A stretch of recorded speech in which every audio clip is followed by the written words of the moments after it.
Today. I want to introduce our speaker today, and it's going to be, I think, a really wonderful conversation. Our speaker is Dr. Lawson Wulsin, who's a professor of psychiatry and family medicine at the University of Cincinnati, where he's taught for the past 35 years in his subspecialty areas of psychosomatic medicine and primary care psychiatry. His writings explore the lifelong dance between mind and body and the power of human attachments in everyday life and healing. In 1995, Dr. Wulsin founded the University of Cincinnati and Christ Hospital Family Medicine and Psychiatry Residency Program, which trains graduates to practice both family medicine and psychiatry. He sees patients in primary care and psychiatric clinics who have combined medical and psychiatric disorders. And just so you get to know him a little bit more, he's the father of 4 sons and is married to Victoria Wells Wulsin, who is a physician, epidemiologist, and professor of family medicine at the University of Cincinnati. And I know she's not here, but might as well say, she specializes in international public health and the prevention of HIV and AIDS. Amazing. But Dr. Wulsin, we are so glad to have you with us. Please welcome Dr. Lawson Wulsin. Great to be here. Yeah. Will you check your mic box and turn the switch? There you go. Now is it on? Very good. Yep. Okay. Should be on. There it is. Now? Yes. Now better. Now we got it. Good. Okay. Great to be here. Thank you for inviting me. Yeah. Yes. So Dr. Wulsin's book that we'll be talking about today is called Toxic Stress: How Stress is Making Us Ill and What We Can Do About It. And so I want to start by just asking, where did this interest in toxic stress come from? What's kind of the genesis of that for you? Yeah.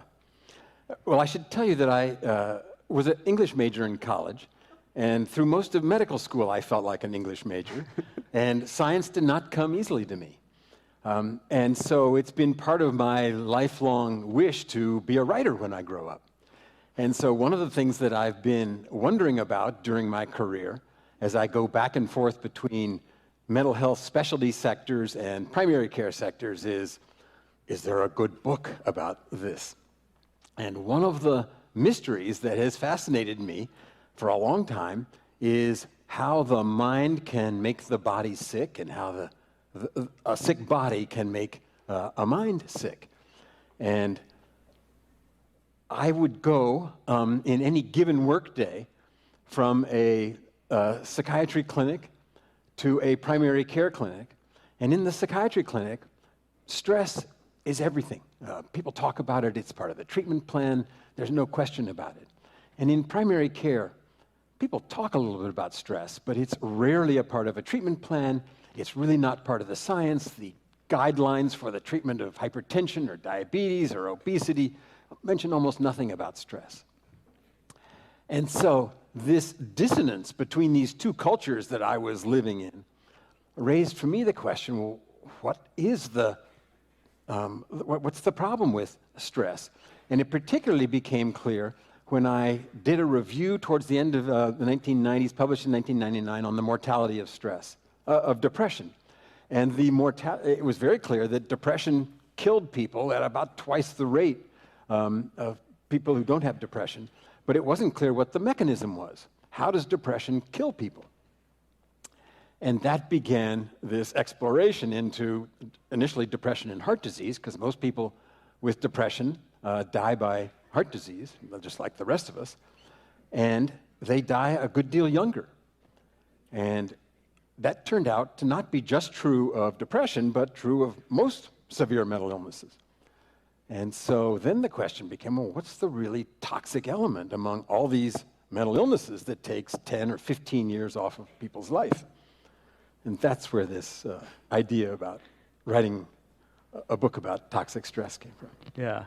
Well, I think we should probably zoom out a little bit and just define our terms. Yeah. So when we talk about stress, because some people may have just arrived here and felt like just getting the kids dressed this morning was a toxic level of stress in your house, or the discussion you had in the car when you pulled up, or we all have trees down and power out and all that kind of stuff. So can you tell us a bit, what are you talking about when you say stress? Yeah. And I've heard you say the kind of 3 levels of stress, from good to tolerable to toxic. Right. So can you explain that a little bit? Good. So stress is not an easy thing to either define or to measure, and it's one of the reasons why it's become sort of a blind spot in medicine. But I think, and there's no good short answer, so I'm going to give you, the long answer's in the book, I'm going to give you the middle range answer here, because it really begins with understanding what the stress response system is. And it's a little bit of shorthand, but I think it's useful to think of the stress response system as this orchestra of organs, our cardiovascular system and our gastrointestinal system and our endocrine system and the musculoskeletal system, the immune system, this orchestra of organs that's really conducted by the central nervous system. And its major job, evolution has selected for this, its major job is to help us survive every day. Survive getting to church, survive driving home, survive that tree that falls on your house. And the stress response system is uniquely attuned in this automatic way that most of us are oblivious to managing the demands of everyday life and then bringing us back to some state of homeostasis, some restfulness.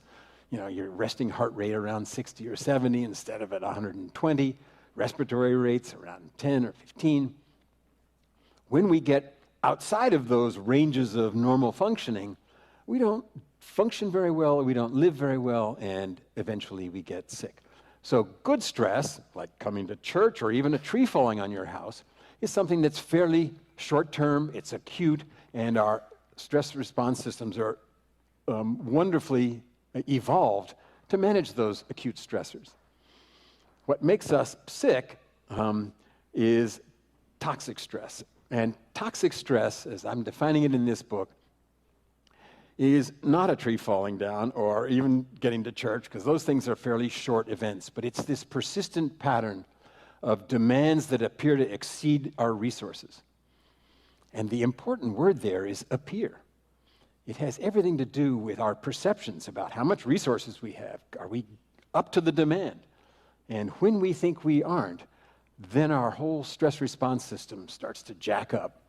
And that's okay in the short run. But if that's persistent and it haunts us through days and nights and weeks and months, then toxic stress starts to initially decrease our functioning, either cognitive or social or physical functioning.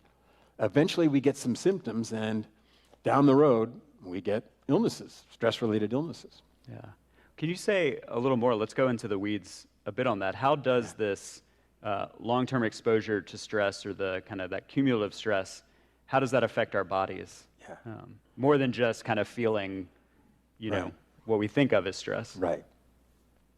Well, it's very tricky, and it's hard to think about. It's even hard for doctors to think about. And one of the interesting things about toxic stress is that doctors learn about the stress response system in medical school, and then we promptly forget about it. It's almost never a topic of conversation, I bet, in any of your talks with your doctors.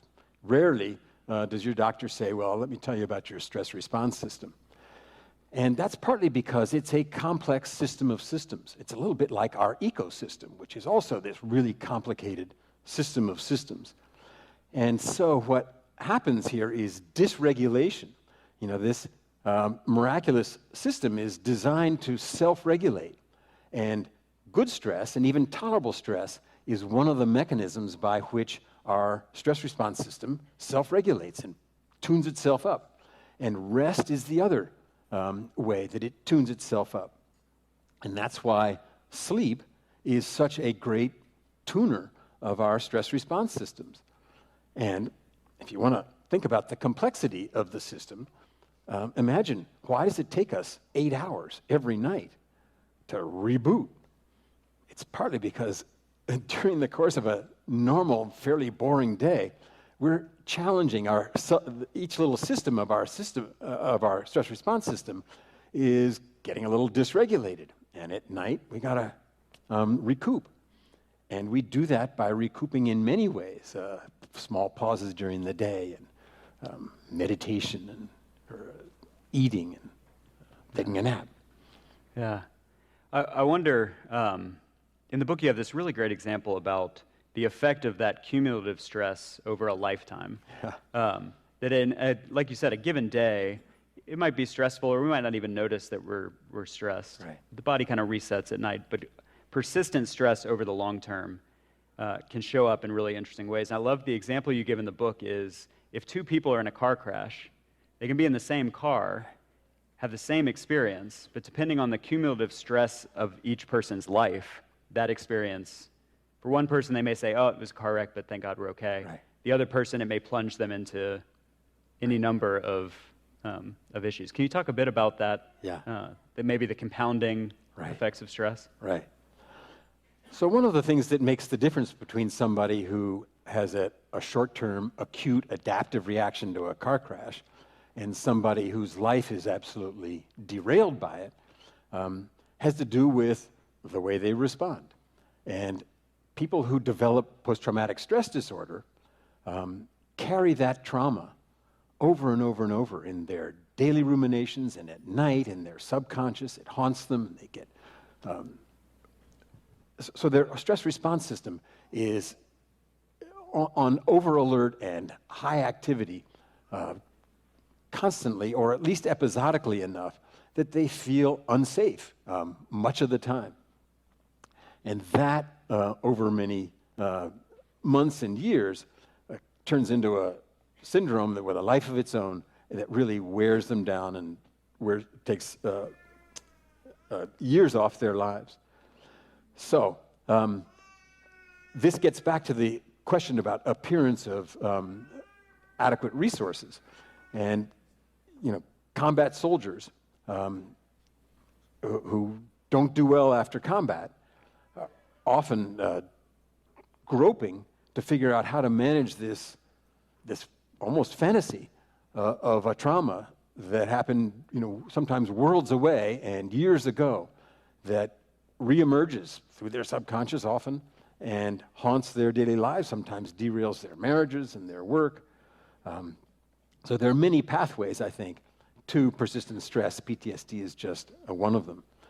There are lots of things besides trauma that do it. Discrimination, racism, poverty, pollution, harassing relationships. And so the pathways to toxic stress are almost infinite. Yeah. I promise you we're going to get to what do we do about it at the end of this, and we're going to talk about some positive steps, but we're going to linger just for a little bit longer on what stress does to us. The car crash and the kind of extreme PTSD might seem kind of out there for those who have not experienced that. I wonder if you can talk about the study, I don't remember where it was done, but in the 1980s on the common cold and the effect that a kind of a triggered stress response system has as we're heading into flu season on your ability to fight the common cold. So this was not just one study, but a whole series of studies that Sheldon Cohen did at the University of Pittsburgh, looking initially at students and how their immune systems changed as they approached exams. And so they're taking people who are going through very predictable, manageable stressors, most of what we would call at least tolerable stressors, and able to show that people who registered higher levels of stress had more extreme immune reactions, less good cognitive functioning, and the whole small event was a measurable way of looking at how the stress response system dysregulates under the threat of something as predictable as an end-of-the-term exam. Yeah. And that began a whole investigation into the mechanisms by which that happens. And one of the things that he found out was that it has to do with sort of cortisol resistance in the whole pathway of stress hormones. The person develops a resistance to the beneficial effects of cortisol, and their whole immune system gets dysregulated for a period of time, and most of these healthy students recovered just fine. But it was a nice example of how a minor trauma can teach us a lot about what happens in the much bigger, more difficult challenges. Yeah. Yeah, and I think I'll speak for myself. I don't know if it's the culture or how I was raised or what, but I imagine kind of my trauma or my stress as totally separate from all those other parts of my body and my immune system and all of that. I think it's almost that stress is in my brain. It's a thinking issue. Yeah. and my body is something totally different. Right. But what you've shown in your book, and kind of study after study has shown, is they're not separate. They're not separate. And it's a very emotional experience. It begins emotionally. We end up with our cortex making sense of it. But this stress response system happens long before we're aware of it. And it goes on at levels that we're unaware of even after we've done a lot of therapy. And so it is very deeply a physical experience as well as a psychological experience, and it turns into a very social experience as well, which is one of the reasons this church is such a good place to talk about this stuff. Yeah, and I think Dr. Bessel van der Kolk blurbed your book here at the beginning, but his book, The Body Keeps the Score, I think has gotten so much traction in our country because if we just sit with it for a second, even that title, The Body Keeps the Score, I don't know about y'all's experience, but when I heard that, I thought, oh yeah, of course stress kind of lodges in the body, and the trauma we experience, it can't be separate. No. But I think we as a culture have not been equipped to really have that conversation. Right. And one of the reasons we're not equipped for it is that we have a hard time measuring it. And one of the things that is happening very recently is some significant advances in the way in which we can measure biological aging. And biological aging right now is either measured through telomeres, these little aglets at the end of our genes, or some composite measures of things like blood pressure and cortisol levels and heart rate variability. It's complicated, and there's certainly no definitive final measure yet, but very soon we're going to have good ways in clinical settings of measuring how fast our body is aging relative to our chronologic age. And that really reveals the gap between what we think our health is and what really is going on underneath the surface. Yeah. So I think before we move to kind of what do we do, how do we measure there, I do want to come back to this idea of the traumas we experience in childhood, because you have a lot to say in the book about the impact of childhood trauma and traumatic experiences. And you talk about the ACE questionnaire, the Adverse Childhood Experience Questionnaire. Can you say a bit about that and how your results on that will almost predict exactly your experience later in life? Yeah. So in the late 1990s, one of the most compelling studies in this area was a study that was done in the late 1990s that simply looked at a very large population in San Diego of adults who recalled what adverse childhood experiences they'd been exposed to as children. And the startling finding was that in this fairly middle-class population, there was a substantial group of people who had experienced 4 or more adverse childhood experiences. And this was a little revolutionary in that it just tallied up on a single page some fairly common things, like having divorced parents, or living in a household with somebody who had a mental illness, or having a parent who spent some time in prison. Any one of those things by itself is, for most of us, not a game changer. But tallying them up and finding the people who grew up with 4 or 5 or 6 of these turned out to be a much better predictor of development of major illnesses, both psychiatric and medical illnesses, in early adulthood or late adulthood. And since then, there have been a whole effort by the CDC called the Behavioral Risk Surveillance Program to prospectively collect adverse childhood experiences and see what happens to these people in their 20s and 30s. And the prospective data is confirming the retrospective studies showing that it's a really strong predictor of lots of physical and psychiatric illnesses, and most alarmingly, suicide attempts. Yeah. And I think what you connect in the book is it's not only the mental health crises that come from that, because I think that's pretty clear. Right. But what was surprising when I was reading was that people with 4 or more adverse childhood experiences also show higher rates of metabolic issues like heart disease, diabetes. Right. Right. And can you, I know that's the whole book, but explain, Right. What do we think that connection is? Well, the punchline here is that this is evidence of a dysregulated stress response system early on in life.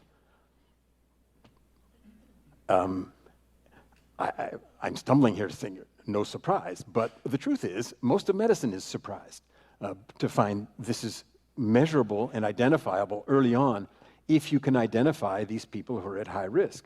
And so the story here that this book is trying to pitch is that dysregulations are recognizable early on in life, and in fact, our best chance of doing anything about it is to find people in their 30s and 40s instead of waiting until the first heart attack at 50 or 60 or first diabetic hospitalization. And so the whole point of this lifespan chapter is to show that this is a long story that begins probably even before birth and is something that we can study and trace right through teenage years and early adolescence. Intervention time is the interesting question. When is the optimal time to really do something about this? Probably in the 30s and 40s for people who are at high risk, but the truth is, we don't know yet, and that's one of the compelling studies that really needs to be done. Yeah. Well, I think that's a good place to kind of jump into what do we do about it? So I know as someone in my 30s, 3 young kids, there's a bit of kind of like, well, yeah, it's a stressful time. This is just kind of how life is. And I think if we went around and talked about the world that we live in now and the news and just the way we're all kind of existing, I think we could, there might be a reason you're here at a talk on toxic stress. So we know we're surrounded by it. But I think, again, I'll speak for myself.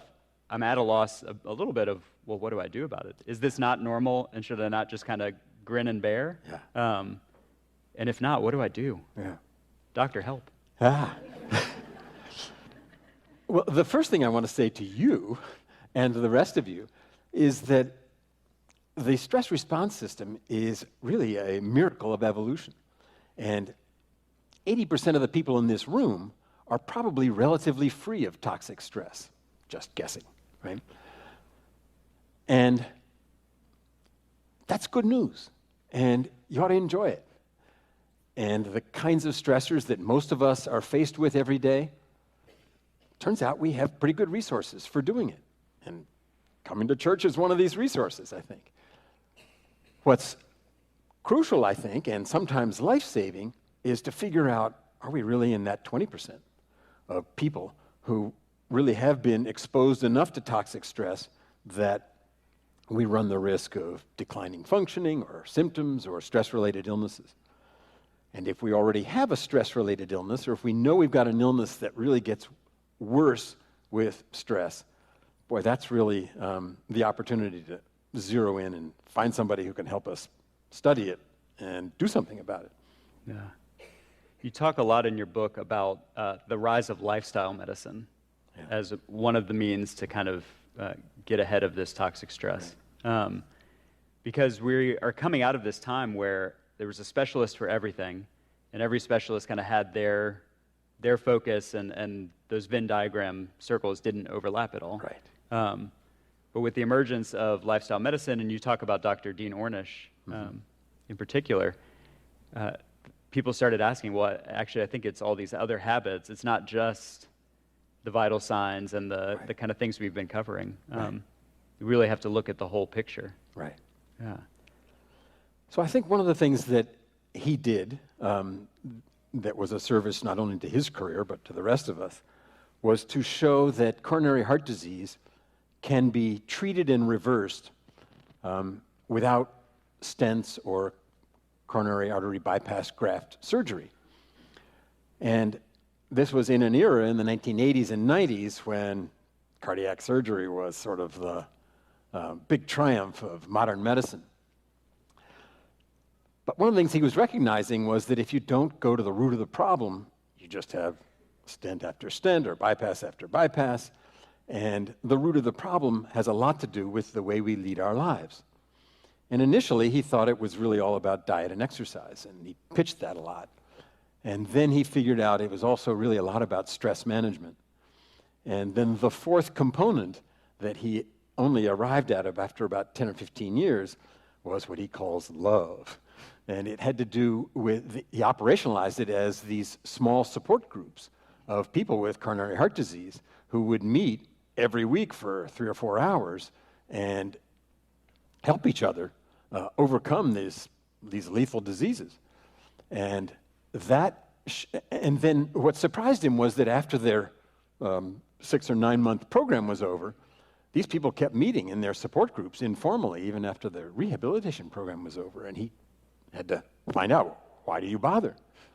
And the truth was, they couldn't really sustain their lifestyle changes without the help of these support groups. That was a big revelation, and he now puts a lot of emphasis on it. And this principle applies to lots of other treatments of various illnesses, diabetes, PTSD, chronic pain, addictions.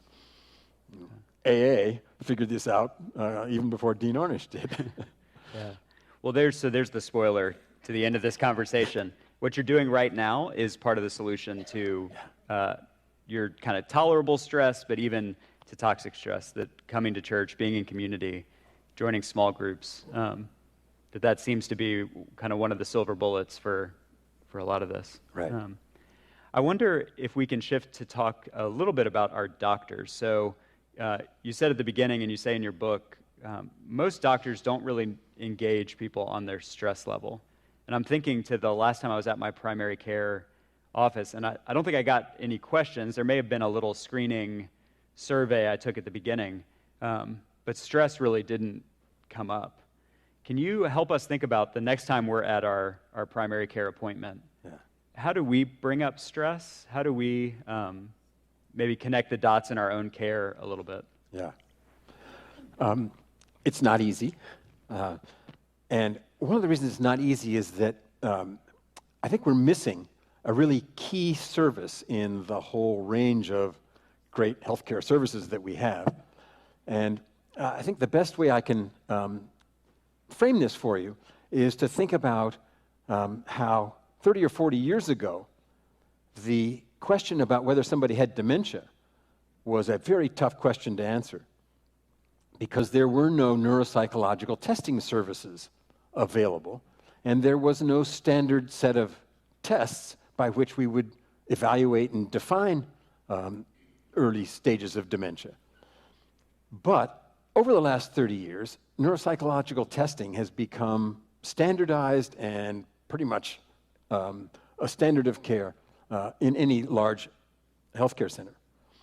I think we need something that is that sophisticated and that complex for creating stress profiles.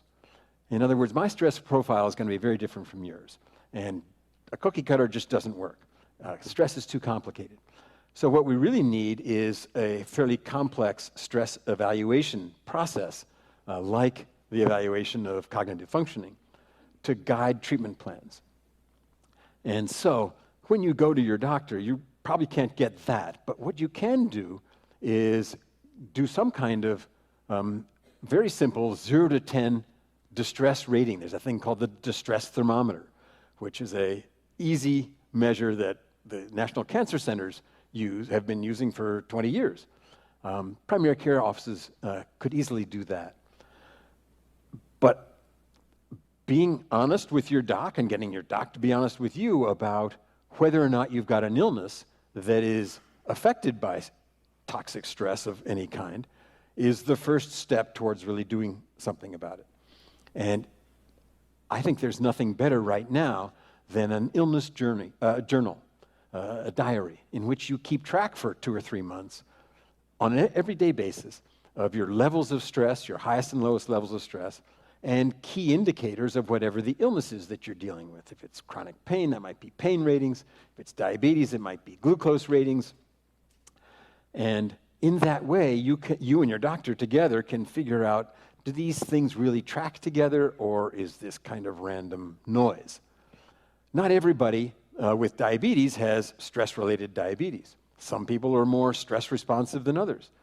Understanding where you fall in that spectrum is a first step towards actually doing something about it. Yeah. I think that would be revolutionary, just to keep track of, what are we feeling? Right.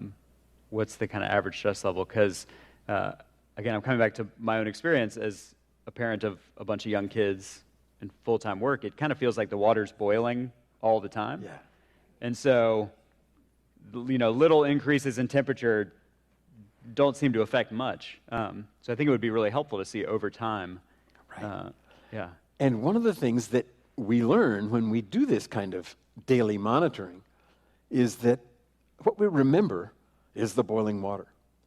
And it's fairly boring to have the water not be boiling.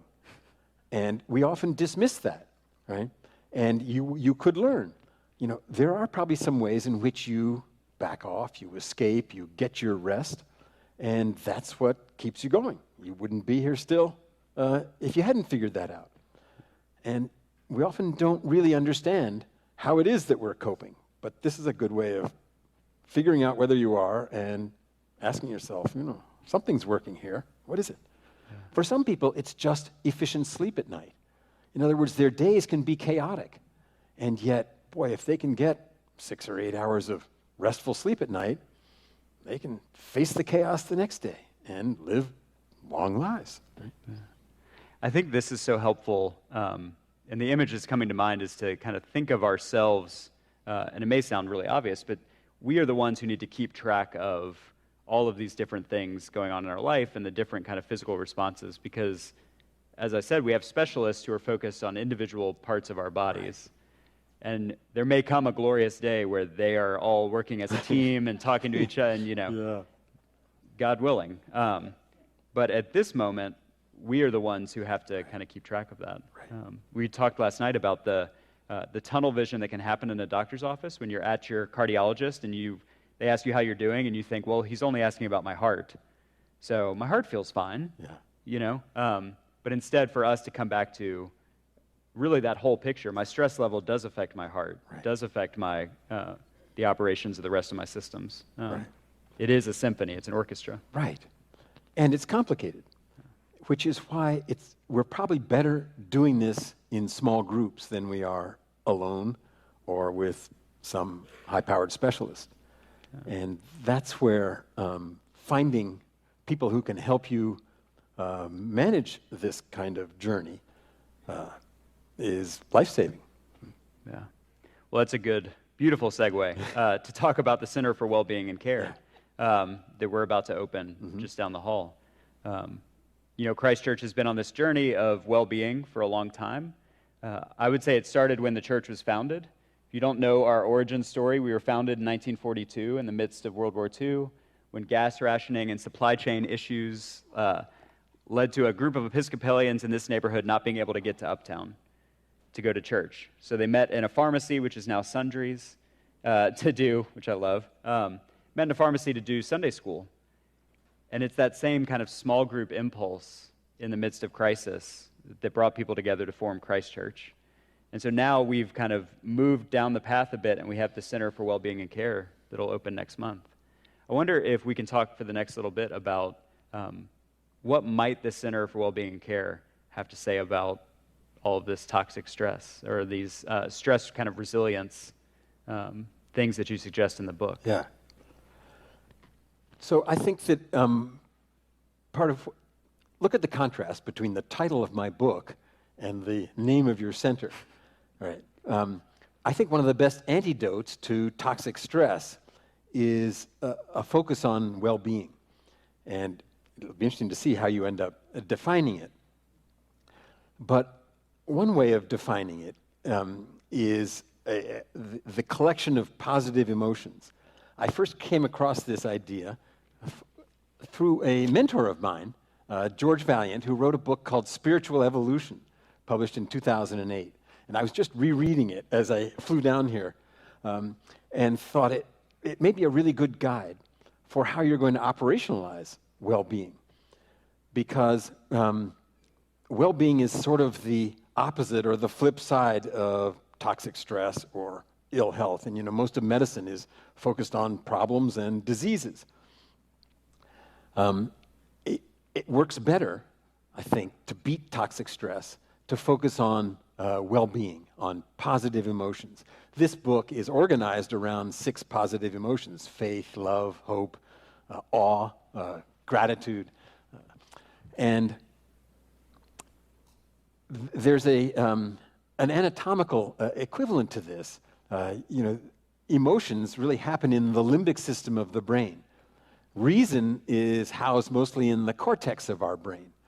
And most of us are aware of what's going on in our cortex, we hope, but we're often not very aware of what's going on in our emotions and in our limbic brain. But the truth is, it's the limbic brain, it's the mammalian brain that runs the show.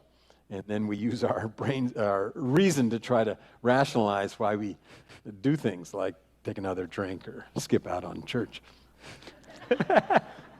And so, I think if this church can come together over what well-being is and what the pathways are to well-being, it could be a really an inviting and attractive resource for people who in their 30s and 40s may have inklings of trouble down the road, but not have to face it because they're not sick yet. Right? In other words, it requires learning a little bit about what makes for good health as well as what makes for disease. I love what you just said about the limbic system. In case you needed validation from the Anglican tradition, back in the 16th century, Thomas Cranmer, who wrote our Book of Common Prayer, said the exact same thing. He said, "What the heart wants, the will chooses, and the mind justifies." Right, exactly. So we're drawn to things, and the Apostle Paul says this in Romans, that the good I want to do, I don't do. The evil I don't want to do, I do. Our mind is actually not in control. Right. And I think this is how toxic stress plays out, that these deep-seated emotional woundings end up wreaking all sorts of havoc down the road.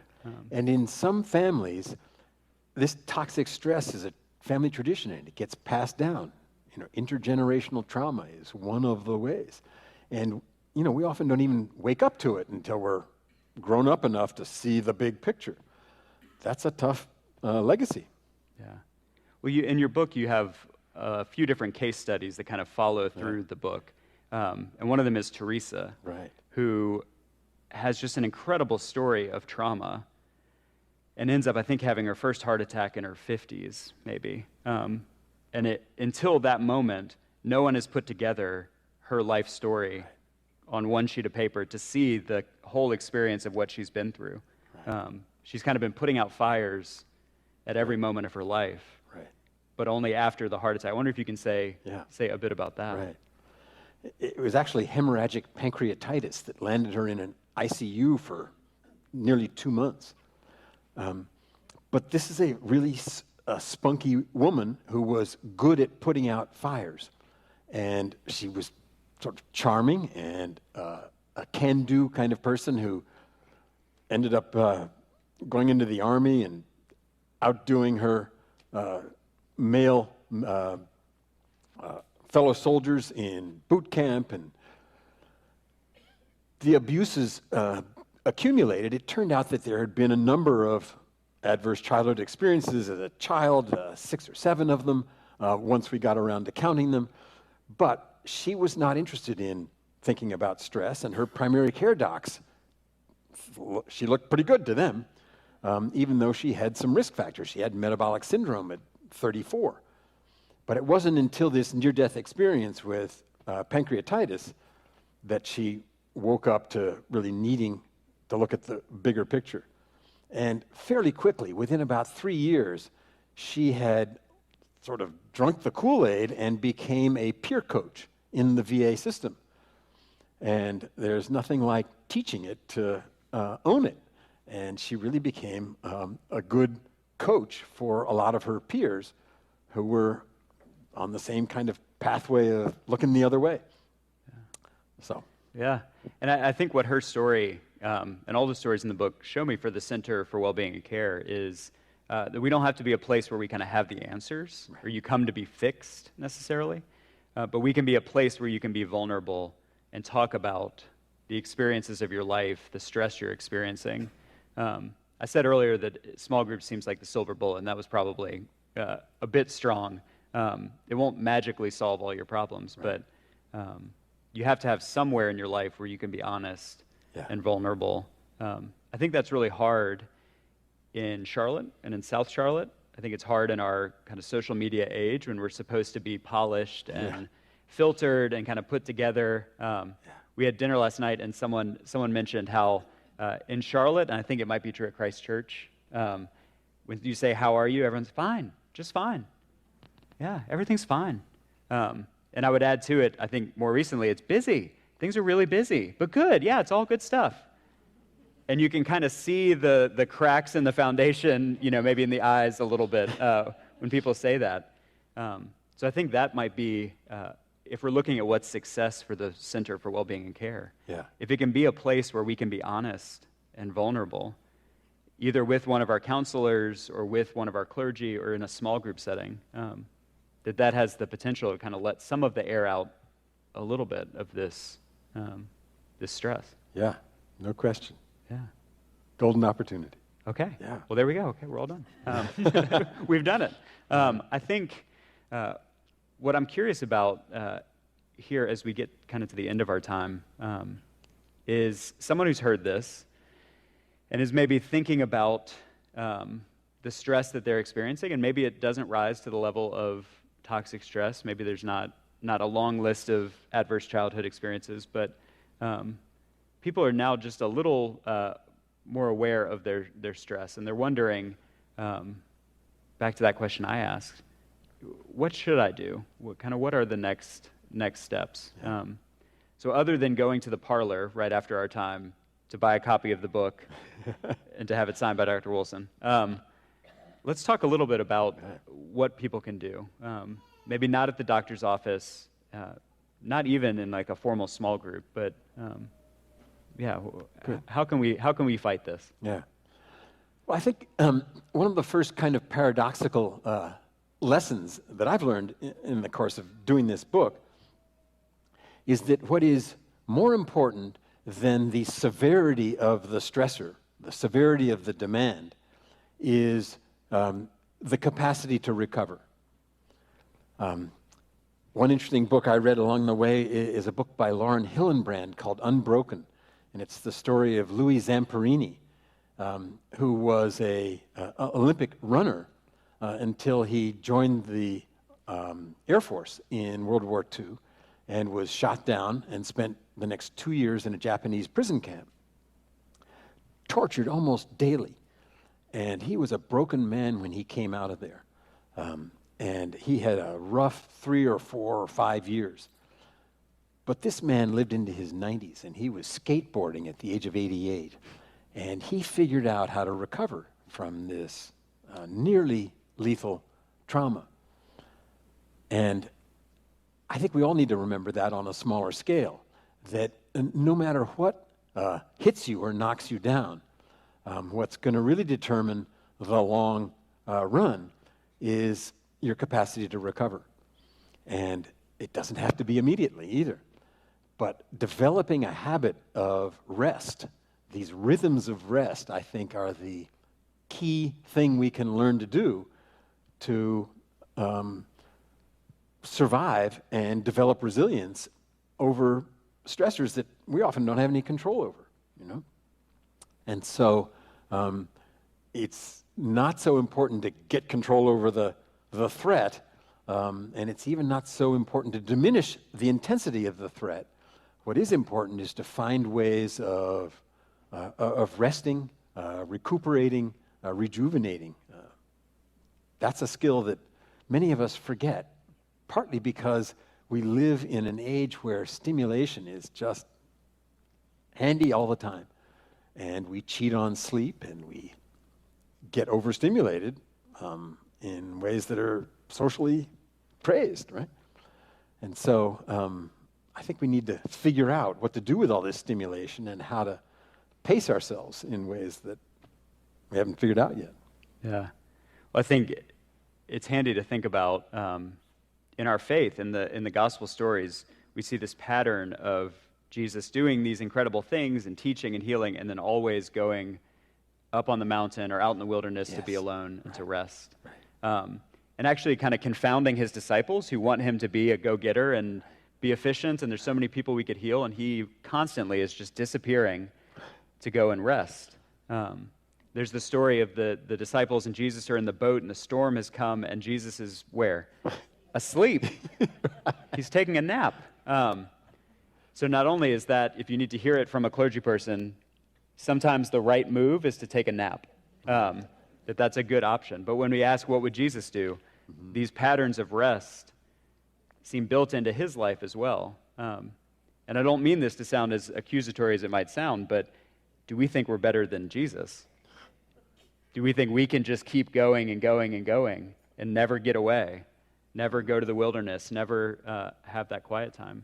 Because I love what you said. The goal is not eliminating all stress and kind of, floating 2 inches above the ground, untouched by the drama of life. I think the key is to rest and to build in those rhythms of rest. Because right now, I think for so many people, rest comes when the tires blow out, right? When you've gone too hard for too long and you actually cannot go on anymore, then you rest for a week because you can't get out of bed. Forced rest. Exactly. Yeah. Or because the chronic illness has arisen or something like that. Right. And I think what we're being invited to in your book, but also in our faith, is to, why don't you rest now? Why don't you build in these sustainable rhythms? Because we can't do it all. I think that's a trap of our modern world, is we have to be omnicompetent. We have to be kind of just do everything all the time for everyone. And that doesn't end well. Right. Okay. I do want to encourage you, this is a moment for me to plug a bunch of different ways that you can relieve your stress. So tomorrow morning at Christ Church, we have our Monday morning strolls at 10 a.m. You can meet here at the church, walk over to Myers Park Baptist, walk the Labyrinth, and then walk right back. They're going to meet in the parking lot for that. We have contemplative prayer that meets. But you can really look at anything at Christ Church as an antidote to toxic stress. We were talking last night about the Center for Wellbeing and Care, and really all that we do at Christ Church serving as an inoculation against this kind of toxic problem stress. To come to church and to be in community and to recognize how much we need each other, and we need a space where we can be honest. That's what we do at Christ Church. So I'd encourage you, as we continue into the fall, to get tapped in and get involved. At the end of this conversation, a QR code is going to pop up on the screen. And I would encourage you, if you have your phone, to scan it. Hey there. Scan it and just spend a few moments thinking about these questions. They'll be on your phone as well. What's your biggest takeaway from today's conversation? What questions has this raised for you that you can think about later today and into the coming week? And then here are just some examples, but what would you like to participate in from Christ Church based on today's conversation? I hope this has kind of kicked up some thoughts for you about your own stress or the stress of those you love. But now we really want to know, how can we support you in this? Because this is the community where we can do this work, okay?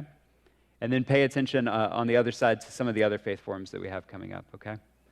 After this conversation, Dr. Wulsin is going to go straight up to the parlor, which is the old yellow room in that corner up there, where he will sign books. Books will be available for purchase. You can ask questions and continue the conversation with Dr. Wulsin. But for now, I want to say thank you so much. Can we get a round of applause for Thank you. Wulsin? Thank you. Yeah. And I hope you all have a wonderful day. Thank you so much. Wonderful.